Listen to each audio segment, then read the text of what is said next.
Alright, so today I want to go through some genetic calculations with recessive ball python morphs. As a matter of fact, I'm going to focus primarily on one of the projects I'm working on. Actually, this is the first year I've been working on it. I actually bred my albino pied to my clown and got some triple hets. And in this video, I kind of want to go through some of the calculations that you can expect working with hets. And it's kind of interesting. I've had quite a few people actually buy het pieds or het desert ghosts. As a matter of fact, this year I had some double hets, albino pieds, and some people are buying into the projects. And I kind of want to go through some of the calculations and show you some of the results you can expect breeding these snakes together and ways to speed things up.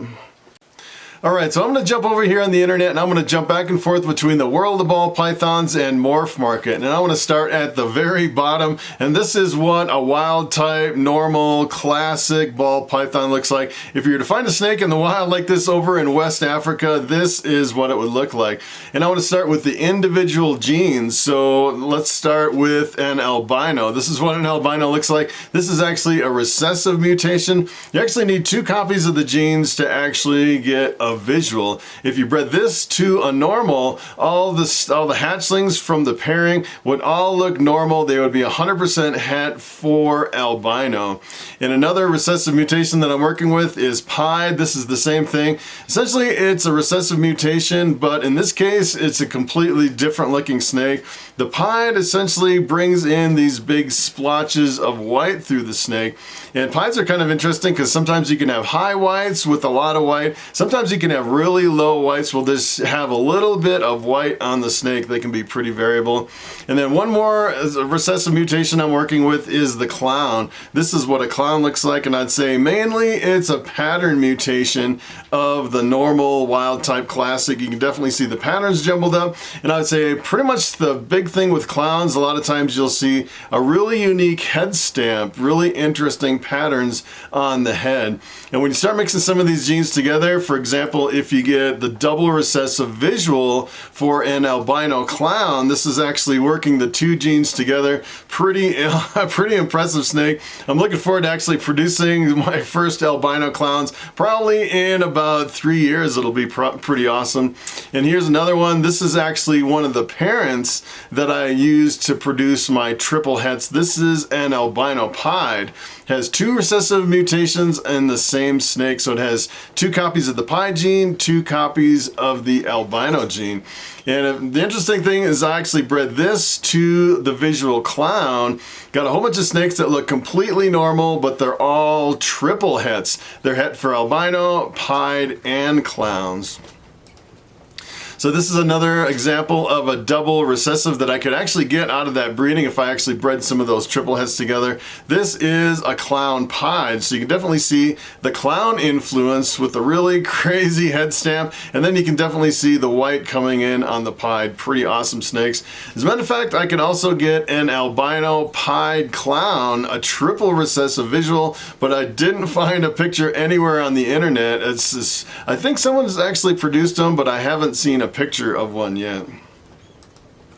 So what I'm going to do is I'm going to start at the very beginning. I'm over here on the World of Ball Pythons on the Genetic Wizard, and this is the genetic calculator I used for a really long time. There's actually one that complements this over on Morph Market. It's kind of interesting how the 2 different genetic calculators work together. So I'm going to start with, for example, if you bought a pair of het pieds, you know 100% that each one, the male and the female, is het pied. You can actually type in het pied, hit calculate, and these are the results you would get down here. So essentially what this is you would, as far as kind of the average number of kind of the odds for the pairing, you would get 25% normals, 50% het pieds, and 25% visual pieds.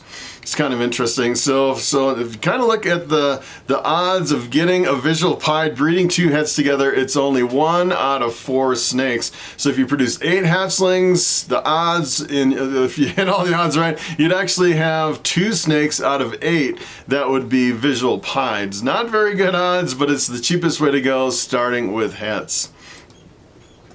And if you come over here to Morph Market, this is a different genetic calculator. This is kind of interesting because it gives you slightly different results. It's kind of displayed a little bit different. So for example, if you put in 100% het pied, bred it with 100% het pied, essentially what you would get is you would get 25% pieds and then 75% normal looking snakes. And what they do is they group all the normal looking snakes together and they just label them as 66% het pieds.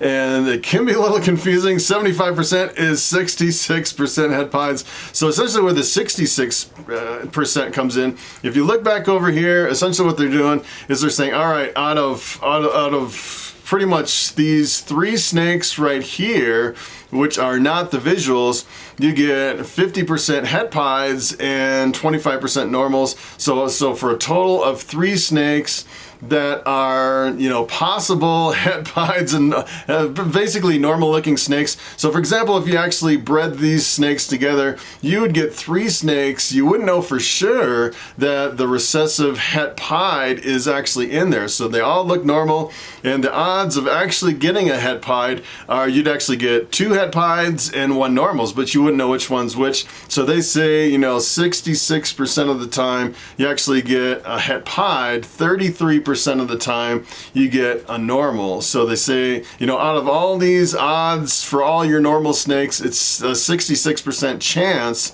that you'll actually get a het pied. You won't be able to see the difference between the normal and the het pied, and that's why they kind of group it into 66%. That's where that comes from. So if you actually stepped up your game a little bit and you said, all right, I kind of want better odds, I want to start with double hets. And I actually went in here to the world of ball pythons, typed in het albino, het pied, you cross it with another het albino, het pied, you hit calculate, and this is actually not the correct picture for the hets. As a matter of fact, these snakes would look completely normal, but you wouldn't actually see a visual unless you had 2 copies of the genes. So ideally what this should show is 2 normal looking snakes that would be double het for albino pied. And these are the results down on the bottom that you would get. So you'd get, this is where it gets a little bit confusing. You'd actually get normals, het pieds, het albinos, you get visual pieds, visual albinos, and then you'd get double het albino pieds, then you get albino het pied, and then you get a pied het albino, and then you get 1 out of 16 you would get albino pieds. But the confusing thing about this is, all right, so you produce all these snakes and it's kind of confusing trying to figure out how many visuals will I get and how many normal looking snakes will I get. And if you kind of look at the numbers here, you get 1 out of 16 will be normal, 1 out of 8 will be het pied, looks like a normal, 1 out of 8 will be het pied. You'll actually get 1 out of 4 that is a double het, and it's kind of confusing because you have to actually add up all the statistics and all the numbers to actually figure out, you know, how many normal looking snakes will I get.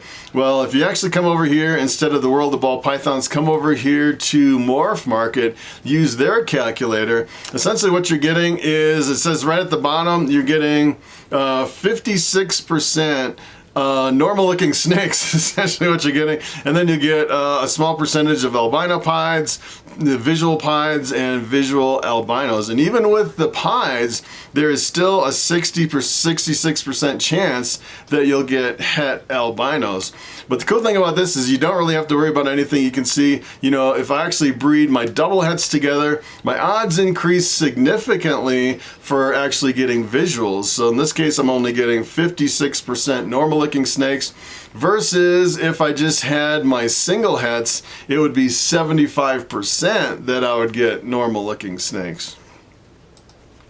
So you can actually do one step further, and this is the project that I'm actually working on. I went over to here to the genetic wizard on the world of ball pythons, typed in my triple hets. This is het albino, het clown, het pied, crossed with another triple het. So essentially what I did is I actually got a clutch of 6 hatchlings. 4 of them were females and 2 of them were males, and I actually kept them all. It's a pretty awesome project, and the reason I kept 2 males is because I don't want to risk losing a male if something happens happens to one of the males, I still want this project to move forward. So I actually have really good odds in about 2 or 3 years to actually breed these and get this combination.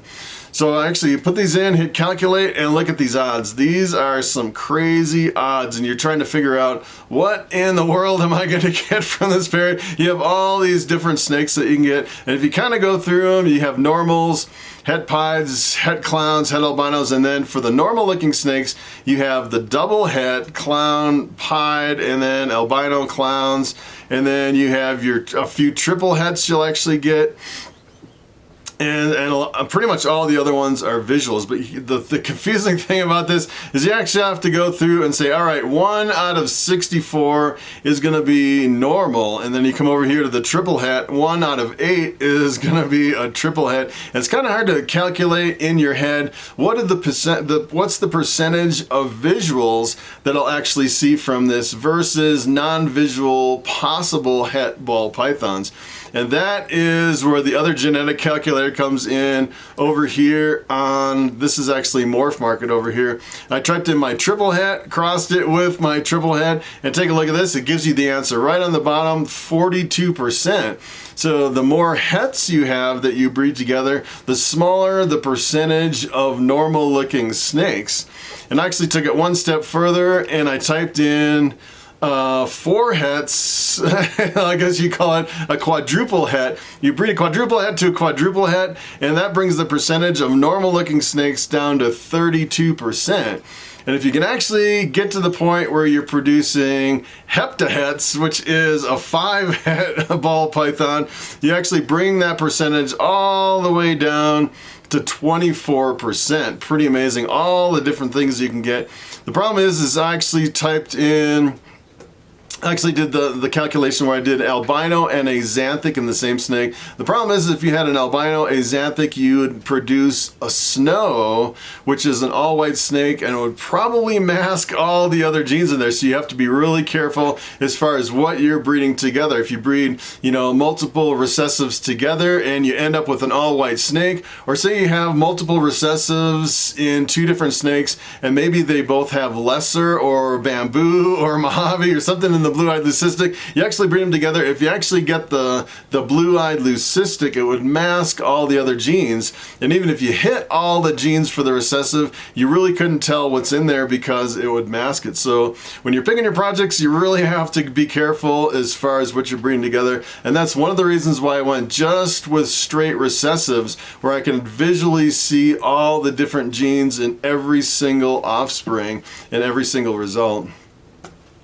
So there's actually a way you can speed it up. As a matter of fact, if you look at this, and this is the heptahet, and it's all the way down to 24% for normals, pretty good odds. But there's a way you can actually improve those odds, and this is a way around it. Actually, right at the end here, what I did is I typed in a triple visual recessive. So if you actually got to the point, this is kind of what I'm planning on. So for example, if I actually produced a visual albino pied clown as a male, I'm really shooting for a male. Essentially what I want to do is I want to take that male, and it only takes a year to get that male back up to size. Then I'll take that male and breed it back to the triple het females, and that brings my odds, really significantly increases my odds. My odds of normals are only 13%. And the cool thing about this is that you actually breed the triple visual. Everything is 100% het for the stuff that you don't get as a visual.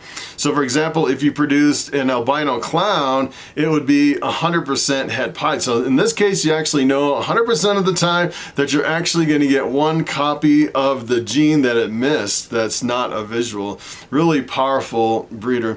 Essentially what I want to do is I want to get to the point, it'll probably be, so for the first year I actually bred my albino pied to my clown, and then it'll take probably 3 years to breed those up, and then I'll get quite a few. I'm pretty sure that I'll actually hit the triple visual albino pied clown.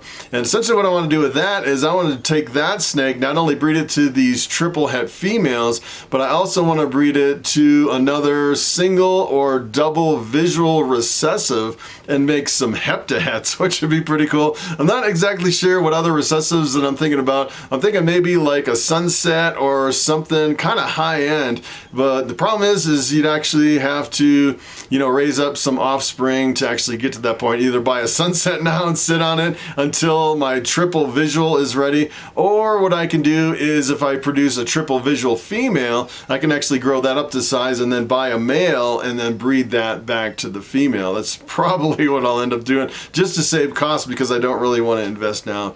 But it's a pretty awesome project working with some of these recessives, especially if you go for the multiple hets.